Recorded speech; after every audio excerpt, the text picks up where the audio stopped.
janvier 2018, 4 janvier pratiquement 2026. 4 janvier 2019. 2019, 4 janvier 2026, cela fera 7 ans que ce gouvernement est en place.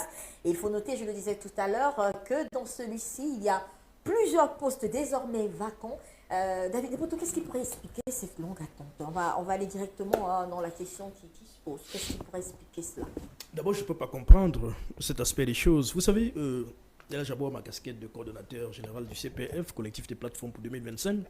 Vous savez, le positionnement que nous avons pris lors de cette élection présidentielle du 12 octobre dernier, qui nous a valu dans l'opinion, c'est que ça nous a valu. Le En soutien termes à la de critique, candidature du oui, en termes de candidat. critique, mais j'ai remarqué que les Camerounais, quand ils entendent un nom qu'ils ne veulent plus certainement entendre, voilà, ça vous vaut toutes les critiques du monde, et quand c'est un nom qu'ils veulent entendre, alors ça vous vaut toutes les béatitudes du monde. Ce que nous disions, et vous verrez la corrélation avec votre question, c'est que nous trouvions et pensions que le Cameroun était engagé dans une grosse incurie. Et que pour sortir de cette incurie, le président de la République, fort d'une certaine expérience, fort de son long magistère à la tête de l'État, pourrait transformer le prochain mandat en un mandat chantier, ce que nous avons appelé un mandat transitoire. Lequel mandat transitoire lui permettrait justement d'utiliser toutes les énergies, quel qu'en soit le bord, politique, idéologique, scientifique, tout ce que vous voulez, pourvu que le Cameroun se remette debout et que, véritablement, il sorte par la grande porte. Cela était notre postulat que nous avons assumé. Et nous parlions d'un mandat que nous voyions autour de 2 à 3 ans.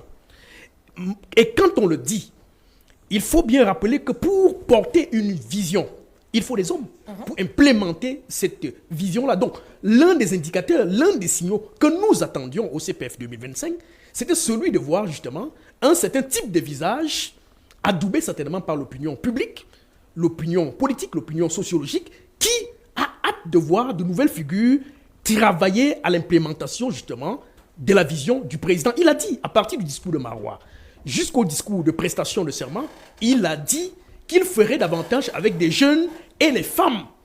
On ne comprend donc pas qu'un peu plus d'un mois et demi après ce magnifique discours, qu'on en soit encore à tatillonner. Ce d'autant plus que quand vous jetez un regard réaliste, un regard pragmatiste sur la marche de notre société aujourd'hui, vous avez l'impression que tout va au ralenti.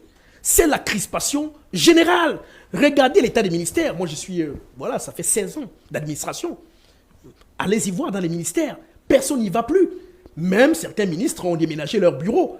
Il y a donc une attente qui crée justement de conséquences lourdes sur la marche même de la République.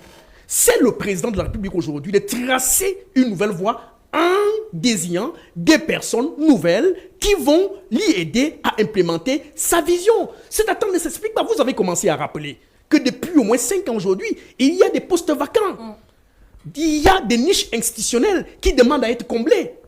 Et on n'y voit pas. Et vous savez, nous ne sommes pas des Tchadiens, nous suivons la qualité des débats politiques au quotidien. Vous savez que de ce qui se dit, pourquoi les Camerounais observent et attendent de la façon la plus prégnante cette affaire-là, parce qu'il y a des visages qu'ils ne veulent plus voir.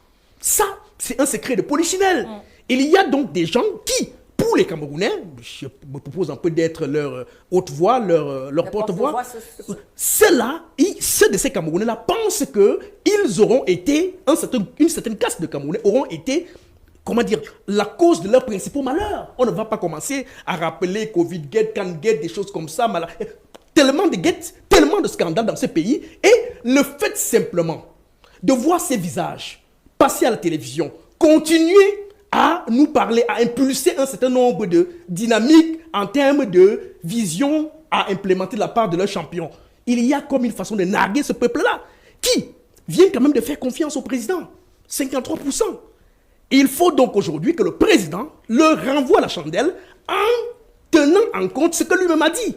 Faire avec la jeunesse, et quand j'entends jeunesse, c'est de nouvelles figures qui ont fait preuve du point de vue de leur trajectoire et leurs itinéraires professionnels avec un certain nombre de bagages que l'on peut aller interroger. Donc, pourquoi ça tarde? Je n'en sais trop rien. Et autre chose, le président a longtemps fait du temps son allié. N'est-ce pas? On sait, mon ami Mandal le dira certainement tout à l'heure, que le président prend tout son temps, on connaît. Mais le problème, c'est que, en tenant compte de la conjoncture politique actuelle, Le temps n'est plus l'allié du président. Le temps est aux urgences. Le président a un certain âge. Je le dis, je suis bantou, mais voilà, avec un peu de pudeur. Le président a un certain âge. Il faut aujourd'hui prendre un certain nombre de décisions qui s'imposent pour relancer la machine Cameroun. Est-ce que vous ne ressentez pas, quand vous marchez là dehors, Madame Bichaga, qu'il y a comme une sorte de crispation, que l'environnement même est bloqué?